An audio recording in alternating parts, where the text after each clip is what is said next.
बहुत समय पहले धरती पर नागवंश और मानव वंश के बीच गहरी खाई थी। नागों के राजा तक्षक तक्षक का नाम सब डर के साथ लेते थे। उनकी शक्ति इतनी थी कि उनके फुफकारने भर से नगर उजड़ जाया करते थे।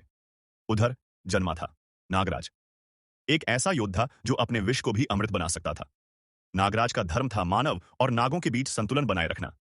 तक्षक ने अपने गर्व और क्रोध में राजा परीक्षित को दस दिया था। उस घटना से नागवंश और मानव के बीच नफरत और गहरी हो गई। नागराज ने यह देखा और उसने प्रण किया कि नागों का नाम केवल डर नहीं बल्कि रक्षक सत के रूप में भी जाना जाए।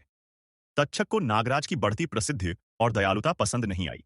उसने नागराज को चेतावनी दी, नागवंश का असली राजा वही है जो भय से राज करे, दया से नहीं। नागराज ने उत्तर दिया, सच्चा नाग वही है जो विष देकर नाश न करे बल्कि विष को रोककर जीवन बचाए।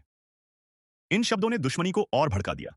एक रात तक्षक ने अपनी विस्मयी फौज के साथ काले जंगल में नागराज पर हमला किया। आकाश में बिजली कौंधी, धरती फटी और दोनों योद्धाओं की फुफकार से पूरा वातावरण कांप उठा। तक्षक ने अग्निवेश छोड़ा जिससे वृक्ष राख बन गए। नागराज ने अपने सर्प शक्ति से चारों ओर सुरक्षात्मक कवच बना दिया। उनके नाग रूपों की भिड़ंत से पहाड़ टूटने लगे, नदियां उलटी बहने लगीं। घंटों तक युद्ध चलता रहा।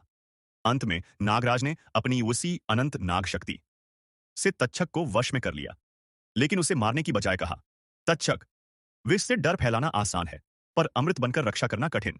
मैं तुम्हें नहीं मारूंगा क्योंकि नफरत से नफरत बढ़ती है और मेरा धर्म उसे रोकना है। तक्षक पराजित हुआ मगर उसके भीतर की दुश्मनी कभी खत्म न हुई। वो नागराज से कहता गया, हमारी यह दुश्मनी तब तक चलेगी जब तक नागों का इतिहास जिंदा रहेगा।